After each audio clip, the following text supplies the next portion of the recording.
ஓம் சாந்தி sister. ஓம் சாந்தி sister. 24/5/2024க்கான கேள்வி பதில். ம் தேக அபிமானியாக ஆவதின் மூலம் எந்த முதல் வியாதி உருவாகுது? அதுக்கு பாபா என்ன சொல்றாங்கன்னா, பெயர் ரூபத்தின் வியாதியா இருக்குங்கிறாங்க. ம், இந்த வியாதி தான் விகாரியா மாத்திடுது. ம், அதனால ஆத்ம அபிமானியா இருப்பதற்கான பயிற்சி செய்யுங்க. ம், இந்த சரீரத்தின் மீது உங்களுடைய பற்று இருக்கக்கூடாது. ம், தேகத்தின் பற்றை விட்டுட்டு ம், ஒரு பாபாவை நினைவு செய்தீங்க அப்படின்னா தூய்மை ஆயிடுவீங்க. ம், பாபா உங்களை வாழ்க்கைங்கிற பந்தனத்திலிருந்து ஜீவன் முக்தர்களாக மாறுவதற்காக யுக்தியே சொல்றாரு. ம். இதுதான் படிப்பாகும் அப்படிங்கிறாங்க பாபா. ஓகே, அதாவது பெயர் ம் ரூபம், அதாவது ஃபர்ஸ்ட் ம் நான் அப்படிங்கிற விஷயம்தான் அந்த எல்லா விகாரத்துக்கான முதல் ஸ்டெப்பே. ம் நான் யாரு, நான் எப்படிப்பட்டவன், ம் எந்த ரூபம், அதுதான் ஃபர்ஸ்ட் என்ன பண்ணுது அப்படின்னா அந்த 5 விகாரத்தை எடுத்துட்டு வர்றதுக்கான மூல காரணமாகவே இருக்குது. ம் இப்ப கூட பாருங்களேன், நமக்கு ஒரு சின்ன கோவம் வருது அப்படின்னா எதனால வருது? ஆமா. நான் ம் என்ன சொல்லிட்டாங்க, ம் என்ன இப்படி பண்ணிட்டாங்க, நான் யாரு ம் தெரியுமா அப்படிங்கிற மாதிரி அந்த ம் நான் அப்படிங்கிற விஷயம் சேவையில கூட வருது இல்லையா நமக்கு. அகங்காரம். அந்த நான் அப்படிங்கிற விஷயம் வருது இல்லையா, நம்மள ம் ஒதுக்கிட்டாங்க, நம்ம அவமானப்படுத்திட்டாங்க, நம்மள ம் அசிங்கப்படுத்திட்டாங்க, நம்மள ஒரு ஒரு ஒரு இதுவாவே கருதல அவங்க, நம்ம ம் சொல்ற கருத்துக்களை அவங்க ஏத்துக்கல. அந்த நான் நான் அப்படிங்கிற விஷயம்தான் முதல்ல ம் அதுதான் நிக்குது. ம் அதனால மித்த எல்லா விகாரங்களும் தானே ஆட்டோமேட்டிக்கா வந்துருது பாருங்க. ம் அதுதான் பாபா சொல்றாங்க. ம் அடுத்த கொஸ்டின், ம் ஆத்ம அபிமானியாக ஆகியே தீர வேண்டும் என பாபா கூறுவது என்ன? இப்ப என்ன சொல்றாங்க பாபான்னா, எல்லைக்கு அப்பாற்பட்ட பாபா ஆத்ம அபிமானியா ஆகுங்கன்னு புரிய வைக்கிறாரு. ம், தேக அபிமானத்தை விட்டுட்டே போயிடுங்க, விட்டு கொண்டே செல்லுங்க. ம், அரைக்கல்பம் நீங்க தேக அபிமானியா இருக்கிறீங்க, ம், பிறகு அரைக்கல்பம் ஆத்ம அபிமானியாக ஆகியிருக்கணும். ம், சத்தியுகம் திரேதாவுல நீங்கள் ஆத்ம அபிமானியா இருந்தீங்க. ம், அங்கே நாம ஆத்மாங்கிறது தெரிஞ்சிருக்கிறது. ம், சத்தியுகம் திரேதாவுல ம், ஆத்மான்னு தெரிஞ்சிருக்கிறோம். ம், இப்ப இந்த சரீரம் வயதாகிடுச்சு, ம், இதனை இப்போது விடுறோம், இதை ம், மாற்ற வேண்டும், பாம்பை போல விடணும்னு சொல்றாங்க பாபா. நீங்கள் ம், கூட பழைய சரீரத்தை ம், விட்டுட்டு மற்றொரு சரீரத்தில் பிரவேசமாகறீங்க. ம், ஆகையினால நீங்க இப்ப ஆத்ம அபிமானியா ஆகணும். ம், யார் ஆத்ம அபிமானியாக ஆக்குறது? பாபா யார் எப்போதும் ஆத்ம அபிமானியாக இருக்கிறாங்களோ ம், அவர் அவர் ஒரு பொழுதும் தேக அபிமானியாக ஆகிறது இல்லை அப்படிங்கிறார் பாபா. ஒரு ம், முறை வருகிறாரு என்றாலும் கூட தேக அபிமானியாக ஆகிறது இல்ல. பாபா ம். பிரம்ம பாபா உடல்ல வர்றாங்கல்ல. ஆமா. அதுக்கு ம், ஏன்னா அந்த சரீரம் வேறொருவருடையது, ம், கடனாக வாங்கி இருக்கிறாரு. இந்த ம், சரீரத்தின் மீது, பிரம்மாவின் சரீரத்தின் மீது அவருக்கு பற்று இருக்கிறது இல்ல. ம். கடன் வாங்குபவர்களுக்கு பற்று இருக்கிறது இல்ல அப்படிங்கிறாங்க பாபா. கண்டிப்பா. ஒருத்தவங்க கடன் உம் வாங்குறாங்க அப்படின்னா, அது என்னுடையது அப்படின்னு நம்ம நினைக்கவே மாட்டோம் உம் இல்லையா? திருப்பி ஆமா. குடுக்கணும் அப்படின்னு தான் தோணும் நமக்கு. உம் அந்த மாதிரி தான் நம்மளுடைய உடல் கூட இப்ப கடனா வாங்கி இப்ப நடிச்சிட்டு இருக்கிறோம் நம்ம. இப்ப உம் எப்படி பாபா அந்த ஆத்மாவினோட பெருமையிலே இருந்து பிரம்ம பாபா உடலோட சரீரத்தை ஆதாரமா எடுத்து எல்லா காரியமும் பண்றாரோ, உம் அதே மாதிரி இந்த சங்கம யுகத்துல இது புது ஜென்மம் நமக்கு. உம் அப்ப நம்ம இந்த பழைய உடம்பான இப்ப எப்படி பழைய உடம்பு பிரம்ம உடம்ப யூஸ் பண்ணி தான் அவர் காரியம் பண்றாரு இல்லையா? உம் அதே மாதிரி இந்த நமக்கு கிடைக்கிற உடம்பு கூட பழைய உடம்பு தான். விகாரத்தின் மூலமா கிடைச்ச உடம்பு தான் இந்த உடம்பும். உம் இந்த உடம்ப நம்ம பாபாவோட காரியத்துல நம்ம யூஸ் பண்ணிக்கிறோம். அவ்வளவுதானே தவிர அது நம்முடையது அப்படின்னு நினைக்க கூடாது. அந்த உம் ஆத்மா உணர்வுல இருக்கணும். இருக்கணுங்கிறாங்க. அதத்தான் பாபா உம் அந்த லைனை நமக்கு எடுத்துரைக்கிறாரு அப்படின்னா, அது உம் நம்ம மாறணுங்கிறதுக்காக தான் அதை சொல்றாரு. உம் இப்ப எப்படி பிரம்மா பாபா நான் கடனா எடுக்கிறேன், அது என்னுடையது இல்லைன்னு உம் அவருக்கு நல்லா தெரியுதோ, அதே உம் மாதிரி நம்முடைய உடம்பும் இப்போதைக்கு எனக்கு கடனா கிடைச்சிருக்குது இந்த சங்கம யுகத்துல. உம் அதாவது இந்த ஜென்மத்துல தான், சங்கம யுகங்கிறது புது ஜென்மம் தான் இல்லையா? இந்த யுகத்துல இந்த உடம்பு கிடைச்சிருக்குது. இதை உம் யூஸ் பண்ணி தான் இப்போதைக்கு நான் எல்லா சேவையுமே பண்ணணும். உம் அதனாலதான் பாத்தீங்கன்னா இது மேல நம்ம பற்று வைக்க கூடாது. பற்று வைக்காதீங்க. இப்ப எப்படி பாபா உம் வந்த உடனே வருவாரு, காரியம் செய்வாரு, உம் கிளம்பிடுவாரு. ஆமா. அதே மாதிரிதான் நம்மளும் இந்த உடம்புல வர்றோம், காரியம் செய்யறோம், டக்குன்னு பரந்தாமத்துல போய் அந்த நினைவுல ஐக்கியமாயிரும். இல்ல அப்படி இல்லைன்னா அப்படின்னா சூட்சும உம் வதனத்துல நம்ம பாபா நம்மள மீட் பண்ண சொல்லுவார், இல்ல அங்கேயே இருக்க சொல்லுவார் நம்மள. உம் அப்பதான் அந்த தேக அபிமானம் அப்படிங்கிறது வராது. ஆத்மாபிமானி அந்த ஸ்டேஜ் நம்ம அடைஞ்சுக்கிட்டே இருப்போம் அப்படிங்கிறாரு. கொஞ்ச நாள் இந்த நடிக்கிறதுக்காக இந்த உடல் இருக்கு அப்படிங்கறத நம்ம மைண்ட்ல மைண்ட்ல இருக்கணுங்கிறாங்க பாபா. வச்சுக்கிட்டே இருக்கணும். ஆமா, சங்கம உம் யுகம் புது ஜென்மம் நமக்கு. ம் அதாவது எப்படி சொல்றது, கடனா இப்போதைக்கு இந்த உடம்ப ம் கொடுத்திருக்காரு. நம்ம எப்பயோ செத்து ம் போயிட்டோம்னு நினைச்சுக்கணும். நம்ம ஆமா இந்த உடம்ப எல்லாமே எப்பயோ செத்து போயிடுச்சு. ம் நம்ம பாபாட்ட போயிருக்கிறோம். பாபா என்ன ம் பண்றாரு, குழந்தை இப்போதைக்கு நீ என்னோட குழந்தையா பிறந்திருக்கிற, ம் இப்போதைக்கு இந்த உடம்ப உனக்கு குடுக்குறேன். இதை யூஸ் பண்ணி நீ என்ன காரியம் பண்ண முடியுமோ, நல்ல காரியம் பண்ண முடியுமோ பண்ணிட்டு அதெல்லாம் செஞ்சுட்டு உடனே வந்துரு வந்துரு குழந்தை அப்படிங்கிறாங்க. அப்படின்னு ம் பாபா நமக்கு கட்டளையிடுறாரு. அப்படின்னு நம்ம ம் நினைச்சுக்கிட்டு இந்த உடம்ப நம்ம பயன்படுத்தணும். அப்ப நமக்கு ம் நல்லாவே தெரியும் இல்லையா, இது நம்ம உடம்பு கிடையாது. ம் நம்ம இங்க மங்களகரமான காரியம் செய்யறதுக்கு காரியத்துக்கு நிமித்தமா வந்திருக்கிறோம் இருக்கிறோம். அப்படின்னு தெரியும். அப்ப இந்த பெயர் ரூபத்துல எல்லாம் நம்ம மாட்டிக்க மாட்டோம். இந்த ம் மாதிரி எல்லாம் நம்ம பிராக்டிஸ் பண்ணும்போதுதான் அந்த ஆத்ம உணர்வை நம்மளால எடுத்துட்டு வர முடியும். ஆத்ம ம் அபிமானியாகவும் ஆக முடியும் நம்மளால. ம் அது அடிக்கடி நினைவுல வச்சுக்கிட்டே இருக்கணும். ஒரு வச்சு ஒரு காரியம் செய்யும் போதும் சரி, பாபா அப்படி சொல்லியிருக்காருல்ல, அப்ப ம் நம்மளும் அப்படிதான் இருக்கணும் ம் அப்படிங்கறத நினைவு நம்ம வச்சுக்கணும். சரி. ஓகேங்க சிஸ்டர். அடுத்த கொஸ்டின். ம் யோகத்திற்கு எந்த வார்த்தையை பயன்படுத்துவது சரியானது என பாபா கூறுகின்றார்? தூய்மை ஆவதற்கு உங்களுக்கு என்னோட யோகம் கற்றுத்தர்றேன்னு பாபா சொல்றாங்க. ம், யோகாங்கிற வார்த்தையை விட்டுட்டு நினைவுங்கிற வார்த்தையை பயன்படுத்துறதுதான் சரியானதுங்கிறாங்க. ம், நினைவு கற்றுத்தருகிறேன். ம், குழந்தைகள் தந்தையை நினைவு செய்யறாங்க. இப்போ ம். நீங்களும் கூட பாபாவை நினைவு செய்யணும். ஆத்மாதான் நினைவு செய்யுது அப்படிங்கிறாங்க பாபா. Super super. பாபா உம் யோகம்னு சொன்னா வேற ஏதோ நினைச்சுக்கிறாங்க உம் அப்படிங்கறதுக்காக. ஏன்னா உம் யோகா பண்ணுங்க, யோகா பண்ணுனா அவங்கவங்க ஹட யோகா வேற உம் யோகா எல்லாம் நினைச்சுக்கிறாங்க.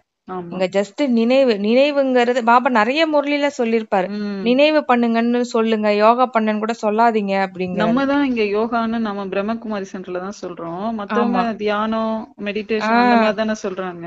ஆமா. இப்ப ஏன்னா அது யோகான்னு யோகம் சொன்னா தியானம் அப்படின்னோடனே அவங்க வேற ஏதோ நினைச்சுக்கிறாங்க அவங்க. உம் நினைவுங்கிறது ரொம்ப ஈஸி தானே. ஈஸி தான். ஈஸி தான். அத நம்ம சொல்லும் போது ஓ ஈஸி தான் அப்படின்னு அவங்களுக்கு அப்பாவை அப்பதான் புரியும். நினைக்கணும் அப்படிங்கறது ஒரு ஈஸியான வார்த்தை. யோகாங்கிறது அது என்னமோ டஃப்பான வார்த்தையா தெரியுது நமக்கு. கரெக்ட். டஃப்பான வார்த்தைன்னு நினைக்கிறாங்க. ஏதோ பெரிய ம் விஷயம் போல இருக்குது, இதெல்லாம் நம்மளால பண்ண முடியாது ம் அப்படின்னு நினைக்கிறாங்க. ம் அதனால நினைவு அப்படிங்கிற வார்த்தையை நம்ம யூஸ் பண்ணிக்கலாம். ம் நம்மளுமே அதை பிராக்டிஸ் பண்ணிக்கலாம். ஆமா. பாபாவை நம்ம நினைக்கிறோம் ம் அப்படின்னு நம்ம இது பண்ணி, ஏன்னா நினைக்கிறது ம் அப்படிங்கிறது ரொம்ப ஈஸியான ஈஸி. ஒரு விஷயம்தான். ஆமா. நினைக்க நினைக்க தானே தூய்மை நமக்கு ஆக எதுவும் ஒண்ணு முடியுங்கிறாரு. நினைக்கிறதுன்னா ரொம்ப ஈஸியா தான் வரும். ஏன்னா நம்ம வீண் எண்ணங்களை நிறையவே நினைச்சிருக்கோம். நினைச்சிட்டோம். சூப்பர் ம் சூப்பர். கரெக்ட் தான் சிஸ்டர். வீண் ஆமா. எண்ணம், விகாரம் எண்ணம், ம் நெகட்டிவ் எண்ணம், என்னென்ன நினைக்கணுமோ இத்தனை நாள் அதை நினைச்சிட்டு தானே இருந்தோம். அதெல்லாம் கட் நினைச்சிருக்கோம். பண்ணிட்டு இப்ப பாபாவை நினைக்க ம் வேண்டியதுதான். ஆமா. ஓகேங்க சிஸ்டர். அடுத்த கொஸ்டின். எதை ஞானம் என்றும் எதை பக்தி என்றும் சொல்லப்படுகின்றது என பாபா சொல்கின்றார்? ம் ராவண ராஜ்யம் ஆரம்பமாகும் போது ம், குழந்தைங்களாக்கி நீங்க தேக அபிமானியா ஆயிடுறீங்க. ம், பிறகு பாபா ஆத்ம அபிமானியா மாத்துறாரு. ம், தேக அபிமானியா ஆகுறதன் மூலமா ரூபத்துல மாட்டிக்கிறீங்க. ம், விகாரியா ஆயிடுறீங்க. ம், இல்லாட்டினா நீங்க அனைவரும் நிர்விகாரியா இருந்தீங்க. ம், பிறகு மறுபிறவி எடுத்து விகாரிகளா ஆயிடுறீங்க. ம். இதை ஞானம் என்றும் அத எதன்னா இத நம்ம நிர்விகாரியா இருக்கிறோம்ல, சத்தியுகம் அத திரேதயுகத்துல உள்ள சதிகம் ஞானம். திரேதா ம், ஞானம்னும் இத ம், பக்தின்னும் சொல்லப்படுது. ம். விகாரிகளா இருக்கிறது பக்தின்னும் சொல்லப்படுதுங்கிறாங்க பாபா. இப்ப பாத்தீங்கன்னா, இப்ப பாபா ஞானம் ம் அப்படின்னாலே அறிவுன்னு தான் அர்த்தம். அப்படிதானேங்க ம் சிஸ்டர்? ம் அப்ப அறிவுன்னா நமக்கு எல்லாமே தெரியும்னு அர்த்தம். ம் அப்ப எப்ப நம்ம நாம எப்படி இருக்கிறோமோ அது மாதிரியே நம்ம எப்ப இருப்போம்? ம் நம்ம ஆத்மாவா இருக்கிறோம் அப்படின்னா அது உண்மையிலே நம்ம அதனுடைய உண்மையான குணங்கள் எப்ப வெளிப்படும்னா சத்தியுகம் திரேதாயுகத்துல தான் சத்தியுகம் வெளிப்படுது. திரேதா. அப்ப ம் அதுதானே ஞானம். அப்ப ம் அங்கதானே அறிவுபூர்வமா இருக்கிறாங்கன்னு அர்த்தம். ம் பக்தியில பாத்தீங்கன்னா எல்லாமே பொய் தானே. ம் எல்லாமே எப்படி சொல்றது, இப்படி இருக்குமா இல்ல அப்படி இருக்குமா, அப்படி செஞ்சுக்கலாம் இப்படி செஞ்சுக்கலாம், நம்மளாவே ஒரு ம் வழியை உருவாக்குறோம். ம் அது உண்மை கிடையாது. ம் இப்பதானே பாபா நமக்கு எது உண்மை அப்படின்னு சொல்லி கொடுக்குறாரு நமக்கு. ம் ம் அடுத்த ஆமா. கொஸ்டின் போயிடலாம் சிஸ்டர். ம் இரவு பகலுக்கான வித்தியாசம் என்று பாபா கூறுவது என்ன? புதிய உலகம் மற்றும் பழைய உலகத்திற்கும் இரவு பகலுக்கான வித்தியாசம் இருக்குங்கிறாங்க பாபா. ம், புதிய உலகத்துல பாரதம் மட்டும்தான் இருந்தது. ம், பாரதத்தை போல் தூய்மையான கண்டமாக வேறு எதுவுமே ஆக முடியாது. ம், பிறகு பாரதத்தை போல தூய்மை ம், இழந்ததாக வேறு எதுவுமே ஆகுறதில்ல. ம், எது தூய்மையாக இருந்ததோ அதுதான் பிறகு தூய்மையற்றதாக ஆகுது. ம், அவர்களே மீண்டும் தூய்மை ஆகுறாங்க ம். அப்படிங்கிறாங்க பாபா. Super super. இது ஒரு நல்ல உம் பாயிண்ட். ஏன்னா உம் சத்தியுகம் திரேதாயுகம் பாரதத்துலதான் இருந்திருக்குது. உம் அந்த தூய்மை பார்ட்ட செஞ்சவங்க நம்ம மட்டும்தான், அதுவும் பாரத கண்டம் மட்டும்தான் செஞ்சிருக்குது. உம் துவாபர யுகத்துல இருந்து மத்த கண்டங்கள் வர்றாங்க, இருந்தாலும் அவங்க தூய்மை பார்த்து பண்றது கிடையாது. உம் அவங்க எல்லாமே பாத்தீங்கன்னா தூய்மை இழந்த பார்ட்டு தான் அவங்க செய்யறாங்க. ஆமா. அப்ப பாருங்க, அப்ப பாரதத்துக்கு எவ்வளவு மகிமை இருக்குது பாருங்க. அதே உம் சமயத்துல பாபா என்ன சொல்றாருன்னா, ம், இப்பயே நமக்கு தெரியுது இல்ல, நம்ம கண்டத்தை விட ம், மத்த கண்டங்கள் நல்லா இருக்கிற மாதிரி இருக்குது. ம், அவங்க நல்லா எப்படி சொல்றது, அவங்க வந்து விகாரம் கம்மியா இருக்கிற மாதிரியும், ம், நம்ம இந்தியாவில தான் அதிகமான விகாரம் ம், ஜாஸ்தியா இருக்கிற மாதிரியும் இருக்குது இல்லையா? ம், அதுதான் பாபா சொல்றாரு. ஃபர்ஸ்ட் இங்க அதிகப்படியான தூய்மையும் இங்கதான் இருந்துச்சு, ம், தூய்மை இழப்பும் இந்த பாரத கண்டத்துல நடக்குது. இதுதான் நாடகம் அப்படின்னு சொல்றாரு ம். பாபா. அடுத்த ஆமா. கொஸ்டின் போயிடலாமுங்க சிஸ்டர். ம். பிராமணர்களின் இரவு பகல் எது என பாபா குறிப்பிடுகின்றார்? ஆமா. பாபா என்ன சொல்றாங்கன்னா, திரிமூர்த்தி பிரம்மா விஷ்ணு சங்கர் கூட இருக்கிறாங்க. ம், ஆனால் யாருக்கும் தெரியாது. ஏன்னா வந்து எல்லாருமே தமோ பிரதானமா இருக்கிறாங்க. ம், யாருடைய வரலாறும் எந்த மனிதர்களுக்கும் தெரியல. பூஜை ம், செய்யறாங்க. ம், ஆனால் அனைத்துமே கண்மூடித்தனமா இருக்கு. ம், பக்தி வந்து பிராமணர்களின் இரவு மற்றும் சதிகம் திரேதா வந்து பிராமணர்களின் பகலா இருக்குங்கிறாங்க பாபா. Super super. உம் ஏன்னா இப்ப வந்து எல்லாருமே வழிபடுறாங்க, கோயிலுக்கு போறாங்க, உம் பண்றாங்க. ஆனா வந்து எதுக்கு பண்றோம்னு தெரியாமலே பண்றாங்க. உம் அது எந்த காரணத்துக்காக பண்றாங்கன்னு தெரியாம அப்படியே கண்மூடித்தனமா பண்ணிட்டு இருக்காங்க. உம் அவங்க கிட்ட கேட்டா என்ன சொல்லுவாங்க? எங்க பெரியவங்க பண்ணாங்க, நாங்களும் பண்ணோம், உம் பண்ணிட்டு இருக்கிறோம். அப்படி ஒரு பதில் தான் அவங்க ஆமா. சொல்றாங்களே தவிர, வழி வழியா செஞ்சிட்டு இருக்கோம் ஆஹ் அப்படின்னுவாங்க. அதற்கான ஞானம் வந்து அவங்களுக்கு தெரியல. இப்பதான் உம் பாபா நமக்கு வந்து சொல்லி கொடுக்குறாரு. இதுக்கு என்ன அர்த்தம், ராவணன்னா உம் யாரு, உம் அவரை எதுக்காக எரிக்கிறாங்க, எல்லா உம் விஷயத்தையுமே இப்பதான் அந்த படிப்பு எல்லாமே இப்பதான் நமக்கு வந்து சொல்லி கொடுக்குறாங்க. உம் அப்ப பிராமணர்களுடைய இரவு, பிராமணர்களுடைய பகல் வந்து ரெண்டுமே வந்து அப்படியே டோட்டல் டிஃபரெண்டா இருக்குது அப்படிங்கிறார் பாபா. ஆமா.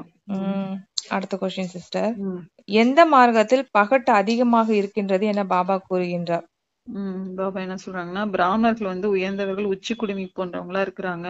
ம், குடுமி பார்ப்பதற்கும் தெரியுது. ம், கற்பிக்க கூடியவர் உயர்ந்ததிலும் உயர்ந்த பரமபிதா பரமாத்மா சிவனா இருக்கிறாரு. ம், அவருடைய பெயர் ஒன்றுதான். ம், ஆனால் பக்தி மார்க்கத்துல அளவற்ற பெயர்கள் வச்சுட்டாங்க. ம், பக்தி மார்க்கத்துல பகட்டு அதிகமா இருக்கு. ம், எவ்வளவு சித்திரங்கள், எவ்வளவு கோவில்கள், யஞ்ஞங்கள், தவம், தானம், புண்ணியம் போன்றவையெல்லாம் செய்யறாங்க. ம், பிறகு பக்தியின் மூலம் பகவான் கிடைக்கிறாருன்னு சொல்லிடுறாங்க. ம், யாருக்கு கிடைக்கிறாங்கன்னா, யார் முதல்ல வர்றாங்களோ அவங்கதான் முதல்ல பக்திய ஆரம்பிக்கிறாங்க அப்படிங்கிறாங்க ம். பாபா. Super super. பக்தி மார்க்கத்துல உம் பகட்டு அதிகமா இருக்குதுங்கிறது உம் எல்லாத்துக்குமே தெரிஞ்ச விஷயம்தான். உம் எவ்வளோ விஷயங்களை பண்றாங்க. உம் வீட்ல முதற்கொண்டு அந்த உம் பக்தியினுடைய விஷயங்கள் அதிகமா இருக்கும். உம் அப்புறம் கோயில்கள், மற்ற தானம், புண்ணியம் அதுவுமே அதிகமா இருக்கும். பட் இந்த உம் ஞான மார்க்கத்துல பாத்தீங்கன்னா ஒண்ணுமே கிடையாது. ஜஸ்ட் உம் நினைவு, படிப்பு, நம்மளோட தாரணை பண்ணி நம்மள மாத்திக்கிறதுக்கான விஷயம்தான். இது ரொம்ப ஈஸியான விஷயம்தான். உம் ஆனா பக்தியில வந்து பாத்தீங்கன்னா எவ்வளவு பகட்டு இருக்குது பாருங்க. உம் அததான் வந்து பாபா சொல்றாரு. எந்த மார்க்கத்தில் பகட்டு அதிகமாக இருக்கின்றது அப்படின்ட்டு. உம் ஏதோ ஒண்ணு ஒரு பழமொழி கூட சொல்லுவாங்கல்ல சிஸ்டர். உம் அதாவது ம், அஹ், என்னமோ சொல்லுவாங்க சிஸ்டர். அந்த வெளுத்து போனவங்க வந்து பாக்குறதுக்கு வந்து பளபளப்பா இருக்கும், ஆனா ஒண்ணும் இருக்காது அப்படின்னு சொல்லுவாங்க ஆமா இல்லையா? ஆமா அந்த மாதிரி வந்து பக்தி கூட உம் பகட்டு அதிகமா இருக்குது. உம் அதனால எந்த பலனும் கிடையாது. ஆனா பாபா உம் என்ன சொல்றாங்க? யார் உம் ஃபர்ஸ்ட் பக்தி ஆரம்பிச்சு வச்சாங்களோ அவங்களுக்கு தான் உம் இந்த ஞானமும் ஃபர்ஸ்ட் கிடைக்குது அப்படின்னு சொல்றாரு. உம் நாடகப்படி அது அப்படிதான் உம் அமைஞ்சிருக்குது. அது எதுவும் பண்ண முடியாதுன்னு பாபா சொல்றாங்க. உம் அதுக்கு நாடக ம் பக்திக்கு அதிகப்படியான லட்சக்கணக்கான ரூபாய், கோடிக்கணக்கான ரூபாயும் செலவு பண்றாங்கல்ல ஆமா. அந்த அதிகமா. அந்த பக்தியினால தானே நீங்க வந்து ஏழை ஆகிட்டீங்கன்னே சொல்றாரு. உம் எவ்வளவு கோயில கட்டுனீங்க, அதுல தானே ஏழை உம் ஆனீங்கன்னே சொல்றாரு அவரு. உம் ம் வேற எந்த தர்மத்திலயும் இந்த மாதிரி கிடையாதுங்க சிஸ்டர். கிடையாது. நீங்க வேணா உம் பாருங்களேன், நம்ம கோயில்ல இருக்கிற மாதிரி உம் வேற எந்த தர்மத்து கோயில்கள்லாம் அந்த மாதிரி இருக்காது உம் இல்லையா? நம்ம தான் அப்படி பண்ணியிருக்கிறோம் நம்ம. உம் ம் பாபா எதை நமக்கு நினைவூட்டுகின்றார்? பாபா எதை நினைவூட்டுறாங்கன்னா, யார் வந்து பிராமணர்ல இருந்து தேவதை ஆகுறாங்களோ ம், அவங்கதான் எப்படி ராஜா ராணியோ அப்படி பிரஜைகளும். ம், சர்வகுணம் நிறைந்தவர்கள், 16 கலைகள் முழுமையானவர்களாக, ம், முழுமையாக விகாரம் அற்றவர்களாக, அகிம்சையை முதன்மையாக கொண்ட ம், தேவி தேவதா தர்மத்தினர்களாக இருந்தாங்க. ம், பாரதத்தில் ஒரு ஆதிசநாதனா தேவி தேவதா தர்மம் இருந்தது. ம். அப்ப அளவற்ற செல்வம் இருந்தது அப்படிங்கறத பாபா நினைவூட்டுறாரு. அது கூட சொல்லுவாங்கல்ல, சர்வகுண சம்பன்ன, ஆமா, சோளாகல சம்பூர்ண, சம்பூர்ண நிர்விகாரி, மரியாதா புருஷோத்தம், அகிம்சா பரமோ தர்மம் அப்படின்னு. ஆமா. கண்டிப்பா. உம் பாபா அத வந்து நமக்கு சொல்லி நினைவூட்டு, நீங்க தான் குழந்தை அது. இப்ப உம் நீங்க திரும்பி ஆகணும் அப்படிங்கறது தான் நமக்கு புரிய வைக்கிறாருங்க. உம் ஏன்னா யார் ஆனாங்களோ அவங்க தானே திரும்பி ஆகணும். ஆமா. ஆவாதவங்கள புடிச்சு நம்ம எதுவும் பண்ண முடியாது இல்லையா? நம்ம கிட்ட தானே உம் பாபா சொல்லுவார். நம்ம தானே ஆனோம். அப்ப உம் நம்ம கிட்ட தான் சொல்லுவார். நம்ம கிட்ட தான் நினைவு ஊட்டுவார் அவரு. உம் அடுத்த கொஸ்டின். தன்னுடைய சொல்லுங்க சிஸ்டர் சொல்லுங்க. அவங்களுக்கு வந்து புரியவும் செய்யாது. அது நம்ம தான் நம்ம தான் பாபாட்ட அந்த ஞானத்தை வாங்கியிருக்கிறோம், அடைஞ்சிருக்கிறோம். மத்தவங்க அத எதுவும் புரிஞ்சுக்கிறதுக்கான தன்மை இருக்காது. ஏன்னா அவங்க நடிப்பு அவ்வளவுதான் அப்படின்ட்டு. அவ்வளவுதான். அவங்களையும் எதுவும் குறை சொல்லவும் முடியாது. அவங்களோட பார்ட்டே வேற. ஆனா இப்ப நமக்கு பார்ட் கிடைச்சிருக்குது இல்லையா, நம்ம என்ன பண்ணிடுறோம், அவங்களோட போய் கம்பேர் பண்ணிக்கிறோம். நம்மளோட பார்ட் என்ன, அவங்களோட பார்ட் என்ன, அவங்களோட போய் கம்பேர் பண்ணிட்டு மனசு உடைஞ்சு போறோம். பாபா நமக்கு எவ்வளவு உயர்ந்த ஹீரோ பார்ட் கொடுத்திருக்காரு நமக்கு. அத நம்ம நினைக்கணும். அதை விட்டுட்டு அவங்களோட போய் கம்பேர் பண்ணிட்டு மனசு உடைஞ்சு போய்கிட்டு அவங்களாம் நல்லா இருக்காங்க, நம்ம நல்லா இல்லையா அப்படின்னு ஃபீல் பண்ண வேண்டிய அவசியமே கிடையாது. கம்மியான பிறவிகள், கம்மியான கர்ம கணக்கு இருக்கும். நமக்கு தான் அதிக பிறவிகள், அதிக கணக்கு வழக்கு அதிகம், சுகமும் அதிகமா கிடைக்குது இல்ல நமக்கு. அத நம்ம யோசிக்கணும் கொஞ்சம். நமக்குதான் அதிக சுகமே, அவங்களுக்கு கம்மியான சுகம், கம்மியான பிறவி, துக்கமும் அது தகுந்த மாதிரி. அவங்க என்ன கொஞ்சம் பிறவில என்ன அவங்களுடைய தப்பு பண்ணிட்டு இருக்க போறாங்க, கம்மியான பாவம் தான் இருக்கும் இல்லையா, அது தகுந்த மாதிரி தானே அவங்களுக்கும் தண்டனையும் கிடைக்கும். அதனால இது இப்போதைக்கு இது நம்மளுடைய காலம். இது நம்ம இப்ப மாற வேண்டிய, இப்ப நம்ம சொல்றோம் இல்லையா, இப்ப நிறைய பணக்காரர்கள் எல்லாம் பார்த்து பாருங்க, அவங்க எல்லாம் எப்படி இருக்காங்க, நம்ம ஏன் இப்படி இருக்கிறோம் அப்படின்னு நிறைய பேர் ஃபீல் பண்றாங்க இல்லையா. இப்ப பாபா உங்களை எஜமானன் ஆக்குறேன், உங்களை பணக்காரன் ஆக்குறேன், உலகத்துக்கே பணக்காரன் ஆக்குறேங்கிறாரு. அப்ப அதை நம்ம யோசிச்சு பார்க்கணும். ஆமா, இது நம்முடைய டைம். இது இந்த சங்கம யுகம் நம்ம டைம். அடுத்தது சத்தியயுகம், திரேதாயுகம், நம்ம வாழ போற நம்ம உயர்ந்ததிலும் உயர்ந்தவராக டைம் இது. சோ அத நம்ம யோசிக்கணும். நம்ம யோசிச்சு நம்ம இந்த டைமை யூஸ் பண்ணிக்கணும். அவங்களோட கம்பேர் பண்ணிக்கிட்டு நம்ம கீழே போயிடக்கூடாது. நம்ம அடுத்த கொஸ்டின் சிஸ்டர், தன்னுடைய சுய தர்மத்தை எப்படி மனிதர்கள் மறந்து போகின்றார்கள்? இப்ப நம்ம ஞான பாபாட்ட படிச்சுட்டு இருக்கிறோம். ஆனா அவங்க அனைவரும் மனிதர்களுக்கு படிப்பிக்கிறாங்க. ஆத்மாதான் படிக்கின்றது. ஆனால் தேக அபிமானத்தின் காரணத்தினால தன்னை ஆத்மாங்கிறத மறந்து நான் மந்திரியா இருக்கிறேன், இன்னாராக இருக்கிறேன்னு சொல்லிடுறாங்க. உண்மையில ஆத்மாக்களா இருக்கிறாங்க. ஆத்மாவுல ஆண் பெண் உடலின் மூலம் நடிப்பை நடிக்குது அப்படிங்கறதே மறந்து போயிடுறாங்க. இல்லை என்றால் ஆத்மாதான் சரீரத்தின் மூலம் நடிப்பை நடிக்கிறது. சிலர் என்னவாக ஆகுறாங்க அப்படிங்கிறாங்க பாபா. Super super. ஏன்னா எல்லாருமே ஆத்மாதான் இந்த உடம்பை இயக்குது. ஆனா எல்லாம் என்ன நினைச்சுக்கிறாங்கன்னா, இந்த உடம்புதான் இயக்குது, அதாவது இந்த உடம்புதான் எல்லாம் பண்ணுதுன்னு நினைச்சுக்கிறாங்க. இப்ப பாபா கூட சொல்றாங்க இல்லையா, ஆத்மாதான் படிக்குது. இப்ப உலகியல் படிப்புல கூட யார் படிக்கிறா, உடம்பா படிக்குது. ஆத்மாதான் கண்ணு மூலமா காது மூலமா கிரகிச்சு எல்லாத்தையும் இது பண்ணி வச்சுக்குது அது இல்லைங்களா. அப்படிங்கிறப்ப ஆத்மாதான் படிக்குது. ஆனா உலகியல் விஷயத்துல என்ன ஆகுது, அவங்க ஆத்மா அப்படிங்கறது ஆத்மா பண்ணல, அதுதான் அவங்க ஆத்மாங்கிறதே மறந்துட்டாங்க இல்லையா. அந்த ஆத்மாவோட அந்த சுயதர்மத்தையே மறந்து தேகம் தான் எல்லாம் பண்ணுது அப்படின்னு நினைக்கிறதுனால அந்த பேரூபத்திலேயே மாட்டிக்கிட்டு அவங்களால வெளியில வர முடியாம கஷ்டப்படுறாங்க அவங்க. அதனாலதான் அவங்களுக்கு அவ்வளவு பிரச்சனைகள். பாபா சொல்றாங்க இல்லையா, பந்தனத்துல மாட்டிக்கிட்டு இருக்கிறீங்க அப்படின்னு. நம்மளோட உண்மையான சுயதர்மமே அமைதி அப்படிங்கிறப்ப அந்த அமைதி எப்படி போகுது, தூய்மை இழக்கிறதுனாலதான் போகுது. காமம் தானே நம்பர் 1 எதிரிங்கிறாரு. அந்த தூய்மை இழக்கிறதுனாலதான் அமைதியும் போயிடுது, ஆனந்தமும் போயிடுது, சுகம் போயிடுது நமக்கு. அப்ப சுய தர்மமே அமைதி அப்படிங்கறத நம்ம ஞாபகம் வச்சுக்கணும். நம்ம அதாவது இதுல என்ன கொடுமையான விஷயம் என்ன சிஸ்டர், உண்மை அது. ஆனா அதை நம்மளால ஃபாலோ பண்ண முடியல. தூய்மையா இருக்கிறதுங்கிறதுதான் உண்மையான ஆத்மாவோட, நம்ம உண்மையிலே ஆத்மானா ஆத்மாவோட சுய தர்மம் தான் அமைதி தூய்மை அப்படின்னா அதை ஃபாலோ பண்ண முடியல பாருங்க நம்மளால. அந்த அளவுக்கு 63 பிறவிய ராவண ராஜ்யத்திலே இருந்து நம்மள அப்படியே மறக்கடிச்சு வச்சிருக்கிறான் நம்மள. எதை படிப்பதால் குறிக்கோள் எதுவும் இருப்பதில்லை என்று பாபா கூறுகின்றார். இந்த எல்லையற்ற நாடகம் அல்லது சிருஷ்டி சக்கரத்தின் ஞானத்தை புரிஞ்சுக்கணுங்கிறாங்க பாபா. ஏன்னா இது படிப்பா இருக்கு, பக்தி அல்ல. பக்தி படிப்புன்னு சொல்றது இல்ல. ஏன்னா பக்தியில குறிக்கோள் எதுவுமே இல்ல. பிறவியாக வேத சாஸ்திரம் போன்றவங்க எல்லாம் படிச்சுட்டுதான் இருந்தீங்க.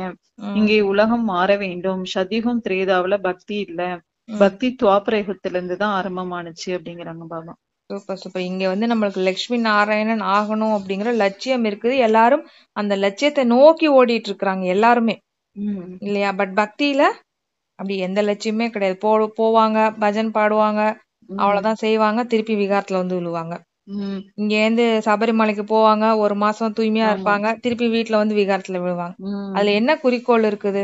எந்த குறிக்கோளும் இல்ல. ஆக்சுவலி பாத்தீங்கன்னா படிப்புலதான் குறிக்கோள்னே சொல்லுவாங்க. நம்ம இப்போ ஒரு உலகிலே ஒரு படிப்பு படிக்கிறோம்னா நான் வக்கீல் ஆகணும், டாக்டர் ஆகணும், லட்சியத்தை வச்சு படிப்பாங்க இல்லையா? அது மாதிரி பாபாவும் நமக்கு வந்து நீங்க லட்சுமி நாராயணன் ஆகணும், நிர்விகாரி ஆகணுங்கிற லட்சியத்தை நமக்கு கொடுக்குறாரு நமக்கு. அடுத்த கொஸ்டின் போயிடலாமா சிஸ்டர்? போகலாம் சிஸ்டர். எதற்கு காட்ரேஜ் பூட்டு பூட்டப்படுகின்றது என்று பாபா சொல்கின்றார்? ஈஸ்வரனுடைய வழி உயர்ந்த வழியா இருக்குது. ஸ்ரீ ஸ்ரீ 108 மாலை கூட உருவாகுது. இது வந்து குடும்ப மார்க்கத்தின் மாலையா உருவாகுதுங்கிறாங்க பாபா. பிறகு மறுபிறவி எடுத்து எடுத்து ஏணிப்படியில இறங்கி எதுவுமே இல்லாதவர்களாக ஆகிடுறீங்க. புத்தி தெளிவற்றதாக ஆகும்போது மனிதர்கள் திவாலாயிடுறாங்க. யாரு 100% அனைத்தும் நிறைந்தவர்களாக இருந்தாங்களோ அதிலிருந்து இந்த சமயம் எதுவுமே இல்லாதவர்களாக இருக்கிறாங்க. புத்திக்கு பூட்டு போட்டப்பட்டுள்ளது. அந்த பூட்டை யார் போட்டது? காத்ரேஜ் பூட்டு பூட்டப்பட்டு விடுகிறதுங்கிறாங்க பாபா. அது பாபா அந்த கோத்ரேஜ்ங்கிறது அந்த பூட்டோட கம்பெனி நேம் நினைக்கிறேன். ரொம்ப ஃபேமஸ். ரொம்ப அந்த பூட்டை உடைக்க முடியாது, அதனால பாபா அப்படி சொல்றாரு. காட்ரேஜ் பூட்டு பூட்டி வச்சிடுறாங்க அப்படின்னு பாபா சொல்றாங்க. ஓகேங்க சிஸ்டர். அப்பயும் காட்ரேஜ் பூட்டு எந்திரிக்கப்பட்டிருக்கு சிஸ்டர். அது பழையது தானேங்க சிஸ்டர். அது இப்பதான் அது ஃபேமஸா இல்லைங்க சிஸ்டர். நாங்க சின்ன வயசுல இருக்கும் போதெல்லாம் அது காட்ரேஜ்னாலே கோத்ரேஜ்னாலே அந்த பீரோ அந்த பூட்டு அந்த இதுதான் வரும். அது உடைக்கவே முடியாது, அவ்வளவு ஒரு ஸ்ட்ராங்கா இருக்கும் அப்படிங்கிறாங்க. அது மாதிரி பாபா சொல்றாரு உங்க புத்தி அந்த அளவுக்கு பூட்டப்பட்டிருக்குது அப்படிங்கிற, கல்லு புத்தியா போய் கிடக்குது அப்படிங்கிறாரு. ஆமா சொல்றாரு பாபா. அந்த அளவுக்கு அப்படித்தானே நம்ம இருந்திருக்கோம், அதுதானே உண்மை. இப்ப ஞானம் கிடைக்கும் போதுதானே நமக்கு தெரியுது, ஐயோ இவ்வளவு விஷயம் இருக்குதா, இது தெரியாம நம்ம வந்து இவ்வளவு ஒரு முட்டாளா இருந்திருக்கிறோமே அப்படின்னு. எதுவுமே தெரியல பாருங்க. பாபா வந்து சொல்ற வரைக்கும் கூட இந்த ராவணன்னா யாரு, ராமர்னா யாரு, ராவண ராஜ்யம்னா என்ன, இந்த பண்டிகை எல்லாம் எதுக்கு கொண்டாடுறாங்க, ஏதோ ஒரு கதை சொல்லுவாங்க. ஆனா அதுக்கும் நமக்கு எந்த சம்பந்தமும் இருக்காது. ஏதோ ஒரு ராஜா இருப்பாரு, அவங்க கொலை பண்ணுவாங்க, இவர் இப்படி இருப்பாரு, அவருக்கு நமக்கு என்ன சம்பந்தம் இருக்குது? இப்பதானே தெரியுது, ஓஹோ அந்த கதைக்கும் நமக்கும் நம்மளுக்கு சம்பந்தம் இருக்கும் போதுதானே அது சுவாரஸ்யமா இருக்குது நமக்கு. அதுதான் பாபா சொல்றாங்க. அந்த ஞானம் நமக்கு படிக்கும் போதுதான் அதெல்லாம் நீங்க தான் அப்படின்னு சொல்லும் போதுதான் நம்மளுக்கு ஹாப்பியா இருக்குது நமக்கு. இப்ப நம்ம ஜியோகிரபில நம்ம படிச்சிருப்போம்ல, சிந்து சமவெளி நாகரிகம் பத்தி, மோஞ்சதாரோ ஹரப்போ, அதெல்லாம் படிக்கிறப்ப கூட எனக்கெல்லாம் அப்ப கொஞ்சம் தோணும், இதெல்லாம் எப்படி இந்த நாகரிகமா இருந்திருப்பாங்க, இப்படி எல்லாம் இருந்து. அது ரொம்ப இன்ட்ரெஸ்டா படிப்பேன் அப்பெல்லாம். கண்டிப்பா. இதுக்கு முன்னாடி நாகரிகமா தான் இருந்திருக்கிறாங்க, இப்பதான் மோசமாயிடுச்சு. ஆனா அவங்க என்ன நினைச்சுக்கிறாங்கன்னா இப்பதான் நல்லா இருக்கிறோம், அப்ப எல்லாம் மோசமா இருந்திருக்காங்க அப்படின்னு நினைக்கிறாங்க. ஆனா அவங்களுக்கே ஒரு விஷயம் தெரியல பாருங்களேன். இப்போ கட்டிடக்கலை எல்லாம் பேசுறாங்க இல்லையா, கோவில் கட்டிடக்கலை எல்லாம் பேசுறாங்க. பேசிட்டு அவங்க என்ன சொல்லுவாங்க, எப்படி உங்க இந்த அளவுக்கு அறிவுபூர்வமா வந்து அவங்களால கட்ட முடியுது அப்படிங்கிறாங்க. அப்ப என்ன புரிஞ்சுக்கணும் நம்ம, அப்ப இதை விட உலகம் அப்ப நல்லா இருக்குதுன்னு தானே அர்த்தம், இப்பதானே மோசமா இருக்குதுன்னு அர்த்தம். அத அப்படி யோசிக்கிறவங்க இத புரிஞ்சுக்க மாட்டேங்கிறாங்க. அவங்களுக்கு இன்னும் நல்லா பூட்டு நல்லா இறுக்கமா பூட்டு போட்டிருக்காங்கன்னு நினைக்கிறேன். அடுத்த கொஸ்டின் போயிடலாம் சிஸ்டர். பாரதத்தின் முந்தைய நிலையையும் தற்போதைய நிலையையும் பற்றி பாபா கூறுவது என்ன? அதுக்கு பாபா என்ன சொல்றாங்கன்னா, பாரதம் எந்த அளவுக்கு நம்பர் 1 இருந்ததோ அந்த அளவுக்கு வேற எந்த கண்டமுமே இல்லைங்கிறாங்க. பாரதத்துக்கு நிறைய மகிமைகள் இருக்குது. பாரதம் அனைத்து தர்மத்தை சேர்ந்தவர்களுக்கும் மிக பெரியதிலும் பெரிய தீர்த்த ஸ்தலமா இருக்கு. ஆனா நாடகத்தின்படி கீதையை அவமதிச்சுட்டாங்க. பாரதம் மற்றும் முழு உலகத்தின் தவறா இருக்குது. எந்த கீதை வந்து ஞானத்தின் மூலம் பாபா புதிய உலகத்தை உருவாக்கி இருந்தாரோ, மேலும் அனைவருக்கும் சத்கதியை ஏற்படுத்துகின்றாரோ, அந்த கீதையை பாரதத்தில் தான் அவமதிச்சுட்டாங்க. பாரதம் அனைத்திலும் உயர்ந்தது, மேலும் மிகுந்த செல்வமிக்க கண்டமாக இருந்தது. அது மீண்டும் அப்படி ஆயிற்றுக்கு. இது தலைகீழான மரமா இருக்கு. இதனுடைய விதை மேலே இருக்குது. அவரை விருட்சபதி என்னும் சொல்லப்படுது. பிரகஸ்பதி திசை அமருது இல்லையா? பாபா புரிய வைக்கிறாரு, விருட்சபதியாகிய நான் வரும்போது பாரதத்துல பிரகஸ்பதியின் திசை அமருது, உயர்ந்ததாக ஆயிடுது. பிறகு ராவணன் வந்தான் என்றால் ராகு திசை அமர்ந்துடுது. பாரதத்தின் நிலை என்னவாகிடுது அப்படிங்கிறாங்க பாபா. கண்டிப்பா. அதாவது இன்னைய வரைக்கும் நம்ம ஹிஸ்டரி எடுத்து பார்த்தோம் அப்படின்னா, நம்ம எங்கேயும் போய் கொள்ளையடிக்கல. கொள்ளையடிச்சவங்களாம் நம்ம நாட்டுல இருந்து தான் எடுத்துட்டு போயிருக்கிறான். இப்ப பாருங்க பாரதம் எவ்வளவு ஒரு ஏழ்மை நிலையில இருந்துட்டு இருக்குது. ஆனா இப்ப கொஞ்சம் கொஞ்சமா மத்த நாடுகளோட கம்பேர் பண்ணும்போது கொஞ்சம் கொஞ்சமா வளர்ச்சி அடைஞ்சிட்டு இருக்குதுங்கிறது நம்ம இப்ப கண்ணால பாத்துக்கிட்டு இருக்கிறோம். இன்னும் பாபா என்னென்ன மேஜிக் பண்ணி அதை அப்படியே தலைகீழா மாத்துவாரு அவரு. ஆமா, நம்ம கிட்ட இருந்து எடுத்துட்டு போனதெல்லாம் மீண்டும் வந்துடும் ஆமா தானே பாபா சொல்றாரு. கண்டிப்பா. அங்க எல்லாமே மறுபடியும் கடலால அடிக்கப்பட்டு இங்க வந்துரும் போல் இருக்கு. நம்ம பாரதத்தை நோக்கி வந்துரும் கண்டிப்பா. அவங்களுக்கு. விநாசம் நடக்கும்போது திருப்பி என்னெல்லாம் போனுச்சோ திருப்பி ம் எல்லாமே எல்லாமே ம் பஞ்ச தத்துவமே கிளீன் ஆயிடும் தானே சொல்றாரு. ஆமா. நம்மளும் கிளீன் ஆயிடும், பஞ்ச தத்துவம் கிளீன் ஆயிடும், என்னெல்லாம் போனுச்சோ எல்லா செலவும் திரும்பி வந்துரும் நமக்கு. இப்ப எந்த ஞானத்தின் மூலமா பாபா புதிய உலகத்தை உருவாக்குறாரு. இப்ப ஞானத்தை கொடுத்துதான் நமக்கு பாபா சதியுகத்தை உருவாக்குறாங்க. கண்டிப்பா. அது சத்கதி ஏற்படுத்துறாங்க. அந்த கீதையே பாரதத்துல அவமதிச்சுட்டாங்கன்னு பாபா வருத்தப்படுறாங்க. கண்டிப்பா கண்டிப்பா. ஏன்னா கீதை என்னோட பகவான் கிருஷ்ணன்னு சொல்லிட்டாங்களே, அதனால நிறைய இஸ்கான்காரங்கள்ட்ட சொன்னாலும் கூட அவங்க அதை ஏத்துக்க முடியல அவங்களால. அது எப்படி நீங்க கடவுளை கிருஷ்ணர் கடவுள் கிடையாது, சிவன் தான் கடவுள்னு சொல்லுவீங்க அப்படிங்கிற மாதிரி கொஸ்டினும் கேக்குறாங்க இல்லையா. அந்த அளவுக்கு அத முதல்ல உருவாக்குனது யார்? நம்ம தானே பண்ணிருக்கிறோம். பக்தியே நம்ம தானே ஸ்டார்ட் பண்ணோம். அப்படி பண்ணி பண்ணி நம்ம பண்ண வேலை பாவம் அவங்க போய் மாட்டிக்கிட்டாங்க. இப்ப அவங்கள நம்ம தான் காப்பாத்தணும். அதனாலதான் பாபா சொல்றாரு, நீங்க தான் மூதாதையர் ஆத்மா, அந்த குழந்தைங்களை நீங்க தான் காப்பாத்தணும், அவங்களுக்கு சத்கதி கொடுக்கக்கூடியவங்க வல்லலா நீங்க தான் ஆகணுங்கிறாரு. இப்போ உதாரணத்துக்கு பாத்தீங்கன்னா சின்ன வயசுல எல்லாம் பாத்தீங்கன்னா நான்வெஜ் எங்க வீட்டுல யாரும் சாப்பிட மாட்டாங்க. ஃபர்ஸ்ட் நான் சாப்பிட்டேன். அப்புறம் என்ன பண்ணேன், எங்க வீட்டுல உள்ளவங்களும் சாப்பிடுங்க சாப்பிடுங்கன்னு சொல்லிட்டேன். அவங்க பழகிட்டாங்க. இப்ப நான் விட்டுட்டேன், இப்ப அவங்க விட மாட்டேங்கிறாங்க. இதே தானே துவாபரயுகத்துல இருந்து வந்திருக்குது நமக்கும். பக்தி ஸ்டார்ட் பண்ணது என்னமோ நம்பதான், கீதையை அவமதிச்சது என்னமோ நம்பதான்.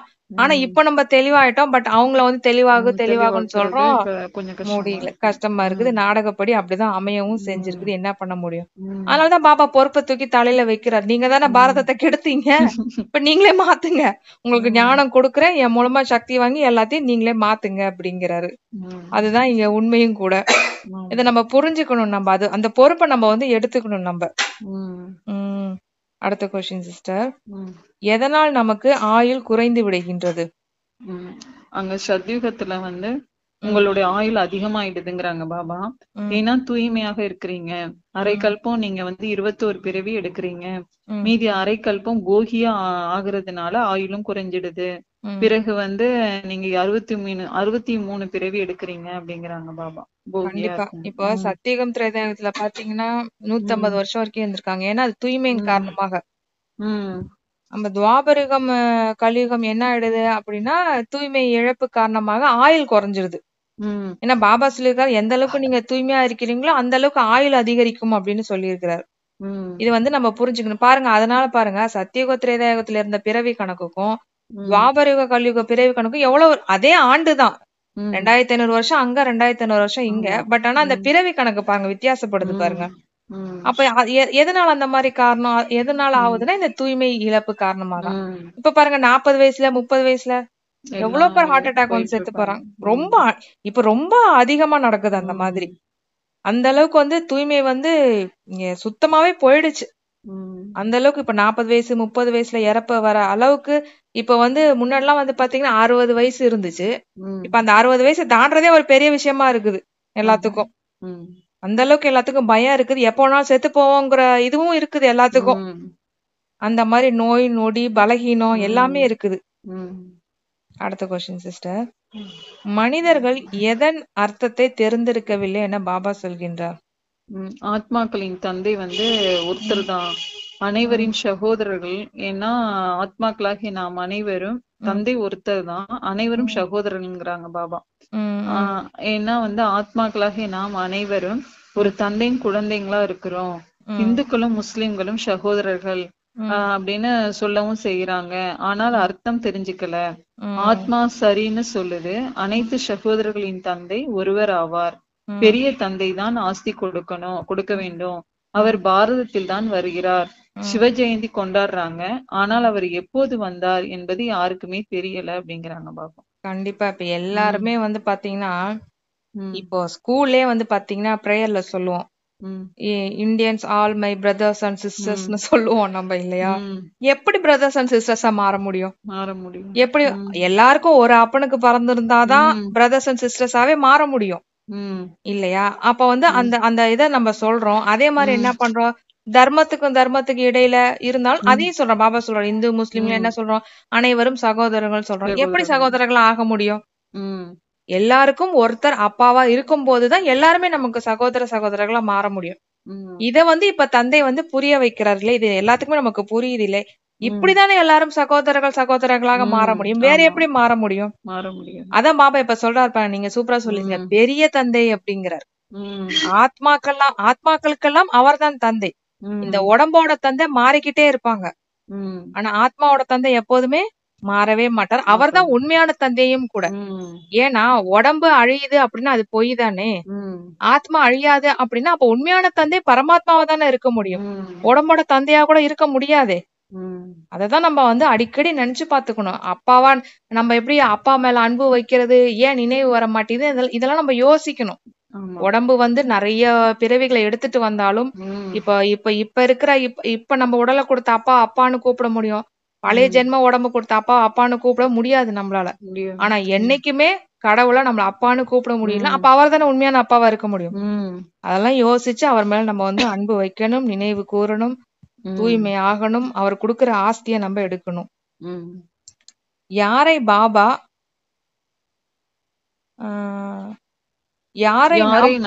யாரை நாம் மாயையின் மயக்கத்திற்கு உள்ளாகி திட்டுகிறோம் என பாபா கூறுகின்றார். ஒரு புறம் சிவபாபாவை நினைத்து பூஜை செய்றீங்க, மற்றொரு புறம் அவர் சர்வ வியாபின்னு சொல்லிடுறீங்க. யாரு உங்களை உலகத்திற்கு எஜமானர்களாக மாத்துறாரோ அவரை நீங்க மாயின் மயக்கத்திற்குள்ளாகி திட்டுறீங்கிறாங்க. பாபாவை திட்டுறோம் நம்ம. இனிமையான குழந்தைங்களே, நீங்கள் என்னை கணக்கிலடங்கா பிறவிகள்ல கொண்டுட்டு போயிட்டீங்க. என்னை ஒவ்வொரு அணுவிலும் இருக்கிறேன்னு சொல்லிட்டீங்க. இப்படி கூட நாடகம் உருவாக்கப்பட்டிருக்கு. எல்லையற்ற தந்தையை நிந்தனை செய்து எவ்வளவு பாவ ஆத்மாவா ஆயிட்டீங்க. இது ராவண ராஜ்யமா இருக்கு இல்லையா அப்படிங்கிறாங்க பாபா. கண்டிப்பா கண்டிப்பா. அது பாபா நிறைய திட்டுறோம். ஆமா, அது இல்லாம ஒரு குழந்தைய கொடுத்தாருன்னா நன்றி சொல்றது, குழந்தைய எடுத்துட்டாரு அப்படின்னா அவரே புடிச்சு திட்ட வேண்டியது, நிறைய விஷயங்கள் அவரை ரொம்ப அவமானப்படுத்திருக்கிறோம் நம்ம தான்.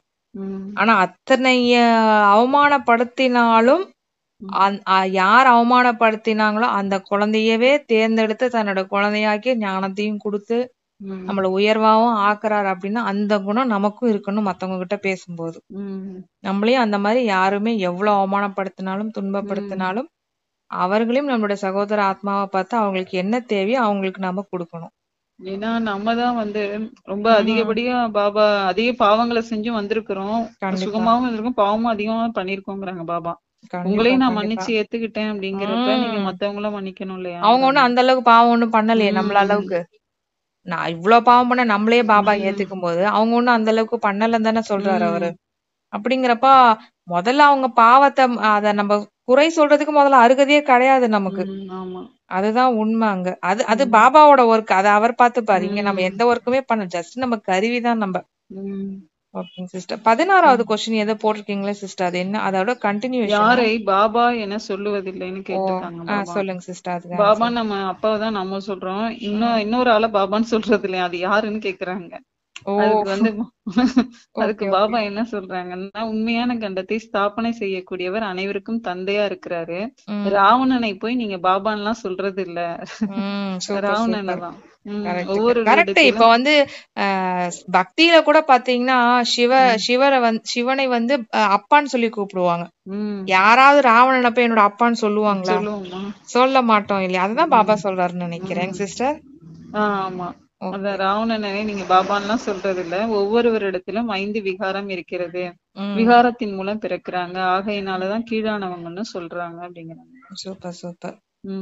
அடுத்த क्वेश्चन சிஸ்டர். எதை தவறு என பாபா குறிப்பிடுகின்றார்?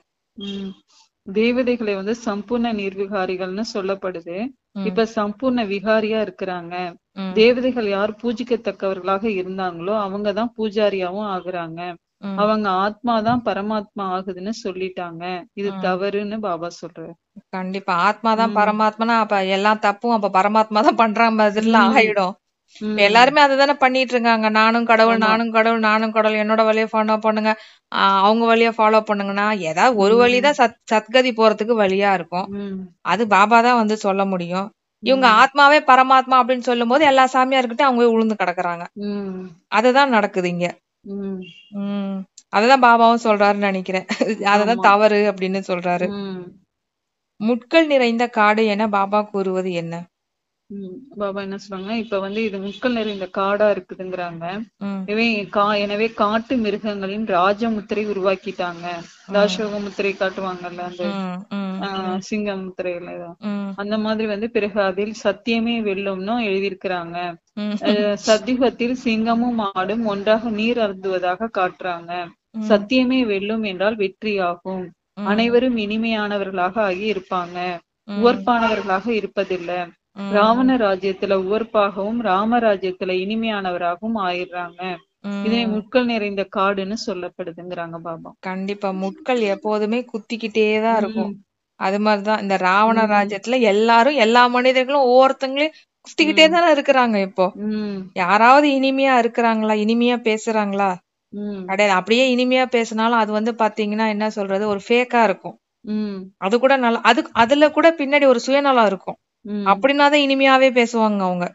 அந்த ஆமா. மாதிரி ஆயிடுச்சு இந்த இப்ப அவங்களுக்கு கலியுகம். காரியம் எதுவும் ஆகணும்னா இனிமையா ஆஹ் பேசுவாங்க. மத்தபடிலாம் இனிமையெல்லாம் பேச மாட்டாங்க அவங்க. பாபா அதையெல்லாம் அப்படிப்பட்ட உலகத்தை உம் உண்மையிலே இனிமையான குணத்தோடு இனிமையா பேசுற கண்டத்துக்கு நம்மள வந்து அழைச்சிட்டு போறாரு. உம் உம் ஆமா. அடுத்த கொஸ்டின் சிஸ்டர். உம் நாம் எந்த செய்தியை கொடுத்து கொண்டிருப்பது மிக உயர்ந்த சேவை என பாபா கூறுகின்றார்? உம் தந்தையின் குடைநிழல் எங்க இருக்குதோ அங்க மாயாவிடமிருந்து சதா பாதுகாப்பா இருக்குங்கிறாங்க. ம், குடைக்குள் மாயை வர முடியாது. ம், கடின உழைப்பிலிருந்து தானாகவே தூர விலகிடுவீங்க. ம், மகிழ்ச்சியாக இருப்பீங்க. ம், ஏன்னா கடின உழைப்பு மகிழ்ச்சியின் அனுபவம் செய்ய வைக்குது ம், கிடையாது. ம். கடின உழைப்பு வந்து மகிழ்ச்சியின் அனுபவம் செய்ய விடுவது கிடையாதாம். சூப்பர். குடைக்குள் ம், இருக்கும் விசேஷ ஆத்மாக்கள் உயர்ந்த படிப்பு படித்தாலும் கூட ம், மகிழ்ச்சியாக இருப்பாங்க. ம், ஏன்னா நான் கல்பத்திற்கும் வெற்றியாளனா இருக்கிறேன், தேர்ச்சி அடைந்து விட்டேங்கிற நிச்சயம் அவர்களிடம் இருக்கும். ம், எனவே ம், சதா மகிழ்ச்சியாக இருங்க. ம். மேலும் மகிழ்ச்சியாக இருக்கும் செய்தி மற்றவர்களுக்கு கொடுத்துக்கிட்டே இருங்க. இதுதான் சேவை அப்படிங்கிறாங்க பாபா. கண்டிப்பா. ஏன்னா உம் இப்ப மனிதர்களுக்கு இந்த உம் டைம்ல அமைதியும் அந்த ஆனந்தம் தான் எல்லாத்துக்குமே தேவைப்படுது. உம் அப்போ ஒருத்தவங்கள இப்ப நம்ம உடலாலையும் சரி இல்ல உம் எக்கனாமிக்கலாவும் சரி ரொம்ப கீழ்த்தரமாகவும் இருக்கலாம். உம் இருந்தாலும் நம்மளுடைய மகிழ்ச்சியை பார்த்து அவங்களுக்கு ஒண்ணும் யோசிக்கணும். இவங்க உம் எப்படி இவங்க அந்த மாதிரி இருக்கிறாங்க, இவங்களால இவ்ளோ பிரச்சனையிலயும் அவங்களால எப்படி சந்தோஷமா இருக்க முடியுது, உம் அவங்களால எவ்வளவு மகிழ்ச்சியா இருக்க முடியுது, அப்ப அவங்க கிட்ட ஏதோ இருக்குது, அத உம் நம்ம போய் கேட்போம். அந்த மாதிரி நம்ம சேவை செய்யணும் அப்படிங்கிறார். அந்த உம் முகம், அந்த வாய், எல்லாமே அந்த கண்கள் அந்த அளவுக்கு சேவை செய்யும் போதுதான் தானாவே வந்து என்ன ஆகும் அப்படின்னா விருத்தி ஆகிட்டே இருக்கும் உம் அப்படிங்கிற. அதுதான் பாபா வந்து சேவைன்னு சொல்றாரு. இப்ப உம் வந்து இப்போ உதாரணத்துக்கு இப்போ வந்து ஒருத்தவங்க பசியோட இருக்கிறாங்க அப்படின்னா நம்ம சாப்பாடு கொடுக்கும்போது அவங்க எவ்வளவு மகிழ்ச்சி ஆகுறாங்க. உம் அந்த மாதிரி நம்மளுடைய மகிழ்ச்சியை பார்த்து தானாவே அவங்களோட கடின உம் சூழ்நிலையும் மாறி அவங்க மகிழ்ச்சி ஆயிடணும். உம் அதுதான் உண்மையான சேவையாகவே இருக்கும். உம் அந்த அளவுக்கு நீங்க வந்து அந்த சேவையை நீங்க செய்யணும். அதுதான் உயர்ந்த சேவை அப்படின்னு சொல்றாரு அப்பா. உம் அது எப்படி செய்யணும்னு சொல்றாரு அப்படின்னா பாபா கூடயே இருக்கணும், பாபாவோட குடைநிழல்ல இருந்துகிட்டே இருக்கணும். அப்ப வந்து மகிழ்ச்சி உங்களுக்கு அனுபவம் ஆகிக்கிட்டே இருக்கும். பாபா தான் சொல்றாரு, நீங்க எப்ப நீங்க என்ன கை விடுறீங்களா உடனே ஒரு ராவணன் வந்து உங்க பக்கத்துல வந்து புடிச்சுப்பான் அப்படிங்கிறாரு. உம் நீங்க பாபாவை மறந்தீங்கன்னா போதும், உம் அடுத்த செகண்ட் அவன் வந்து நிப்பான் அப்படிங்கிறாரு. ஆமா. அதனால பாபா எப்பவுமே கையை இறுக்கி புடிச்சுக்கிட்டு குழந்தைகளுக்குள்ள வச்சுக்கணும் நம்ம இருக்கணும். ஆமா இருந்துகிட்டே இருக்கும் போதுதான் அந்த உம் மகிழ்ச்சி நமக்கும் அனுபவம் ஆகும். உம் பாபாவை கடினமா முயற்சி செய்யறதுக்கான அந்த சூழ்நிலை இருக்காது. ஈஸியா முயற்சி செய்வோம், மகிழ்ச்சியாவும் இருப்போம் நம்ம. உம் அடுத்த கொஸ்டின். யார் கோபப்படுவார்கள் என பாபா கூறுகின்றார்? யார் வந்து நாடகத்தின் ரகசியத்தை அறியவில்லையோ அவங்கதான் கோவப்படுவாங்க அப்படிங்கிறாங்க பாபா. கண்டிப்பா. ஏன்னா பாபா உம் வந்து பாபா மதுபன்ல வந்து பேசும்போதே வந்து பாத்தீங்கன்னா நிறைய விஷயங்கள் கொஸ்டின் உம் எல்லாம் கேட்பாங்க. உம் தேவையில்லாத கொஸ்டின் எல்லாம் கேட்பாங்க. பாபா டக்குன்னு கூட கோவப்படலாம், ஏன் இதெல்லாம் இந்த கொஸ்டின் கேக்குறீங்க உம் அப்படின்னு கூட கேட்கலாம். அவர் ஆமா. அமைதியா இருந்துட்டு பதில் சொல்லிட்டு போயிடுவாரு. உம் அதுதான். எந்த ஏன்னா அவருக்கு ரியாக்ஷனும் முகத்துல காட்ட மாட்டாங்க. காட்ட மாட்டாங்க. அப்ப அதையும் நம்ம பிராக்டிஸ் பண்ணிக்கணும் நம்ம. உம் அப்ப யார் கோவப்படுவாங்கன்னா இந்த நாடகம் நன்மை அளிக்காது, இதெல்லாம் வந்து சொல்றதெல்லாம் பொய் அப்படிங்கிறவங்களுக்கு தான் அந்த கோபம் வரும். அந்த உம் பேரூபத்துல மாட்டிக்கிறவங்களுக்கு இந்த கோபம் வரும். உம் எல்லாமே நன்மையில தான் முடியும் அப்படிங்கிறப்போ உம் நாடகத்தை உம் எப்படி பார்ப்பாங்க, சாட்சியா வந்து வேடிக்கை பார்த்துட்டு இருப்பாங்க. உம் அப்படி வேடிக்கை பார்க்க முடியாதவங்களுக்கு தான் என்ன ஆகும், டக்குன்னு கோவம் வந்து ஆக்ஷன்ல இறங்கிடுவாங்க. உம் ஓகேங்க சிஸ்டர். அந்த மாதிரிதான் நம்ம எல்லாம் சில சமயம் ஆயிடுறோம். ஆமா அதுதான் பாபா நாடகம்னா வந்து மறந்துடுறோம், மறந்துடுறோம். மறந்துட்டு ஆக்ஷன்ல இறங்கிடணும். ஆமா பாபா அதுதான் சொல்ற, சாட்சியா பாருங்க சாட்சியா. ஏன்னா பாபா சொல்லியிருக்காரு, வெற்றி நீங்க போன கல்பத்திலே வெற்றி அடைஞ்சிட்டீங்க நீங்கங்கிறார். அதனால இதுல நீங்க ஆக்ஷன் எல்லாம் பண்ண வேண்டிய அவசியம் இல்ல. நீங்க பாட்டுக்கு அமைதியா இருந்தீங்கன்னா அந்த பிரச்சனை தானா விலகி போயிடுங்கிறாரு அவரு. அதான் அந்த குடைநிழல்ல இருந்து அமைதியா அந்த வேடிக்கை தான் பார்க்க சொல்றாரு அவர். வேற எதுவுமே அவர் பண்ண சொல்லல. ஆனா அந்த வேடிக்கை தான் நம்மளால பார்க்க முடியல. அந்த சக்தியை பாபாட்ட இருந்து நம்ம எடுக்கணும். நம்ம அது நினைவின் மூலமா, பாபா சொல்ற இந்த ஞானத்தை சிந்தனை செய்யறது மூலமா, நம்ம அத ஞாபகம் வச்சுக்கிறது மூலமா, கவனம் கொடுக்கறது மூலமா தான் இது நாடகம், அது அவங்களோட நடிப்பு அவங்க நடிக்கிறாங்க, நம்ம சாட்சியா இருந்து பார்க்கணும் அப்படிங்கறத நினைவு வச்சுக்கிட்டே இருக்கணும். அப்பதான் அவங்களுக்கு தேவையில்லாம அவங்க ஒருவேளை வாய் வார்த்தைகள் விடலாம், என்ன வேணாலும் பேசலாம். அப்ப நம்மளுக்கு அந்த கோபம் அப்படிங்கறது வராது. இப்போ ஒரு படம் பாக்குறோம், அவன் கோவப்பட்டு பேசுறான், நம்மள நீ அப்புறம் என்ன பார்த்து கோவப்பட்டு பேசுவேன்னு சொல்லிட்டு அவங்க போய் நான் கத்துவா பாக்குறோம். நம்ம படத்தை பார்த்தா நான் கத்துவா செய்வோம், அப்படியே ஜாலியா வேடிக்கை பார்த்துட்டு இருக்கிறோம்ல. இந்த மாதிரிதான் யார் நம்ம தொடர்புல வந்தாலும் அவங்க நடிக்கிறாங்க அப்படின்னு புரிஞ்சுக்கிட்டு, அந்த நடிப்பு ரொம்ப தரக்குறைவானது இருந்துச்சுன்னா அவங்களுக்கு தேவையான சக்தியை வந்து நம்ம அப்பதான் கொடுக்க முடியும். நடிப்பை சாட்சியா பார்க்கும் பொழுதுதான் அந்த ஆத்மா எந்த நிலையில இருக்குது, அவங்களுக்கு என்ன தேவை அப்படிங்கறது நம்மளால புரிஞ்சுக்க முடியும். புரிஞ்சாதான் அந்த ஆத்மாவுக்கு நம்மளால உதவியே செய்ய முடியும். இல்ல அப்படின்னா அவங்க சொன்னதை வச்சு நம்ம கோவப்பட்டுட்டோம்னு வச்சுக்கோங்களேன், என்ன ஆகும் அப்படின்னா அந்த ஆத்மாவுக்கு என்ன தேவைப்படுதுன்னு தெரியாது. முதல்ல நம்மளே கீழே இறங்கிடுவோம். அப்புறம் எங்க அந்த ஆத்மாவுக்கு நம்மளால உதவி செய்ய முடியும்?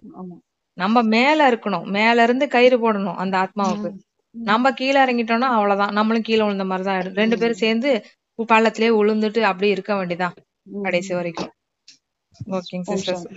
Super sister. அவ்யக்தவாணி இருக்குங்களா? இல்லைங்களா? சரி சரி. ஓகே ஓகே ஓகேங்க sister. Super sister. Okay okay sister. Okay, thank you Baba.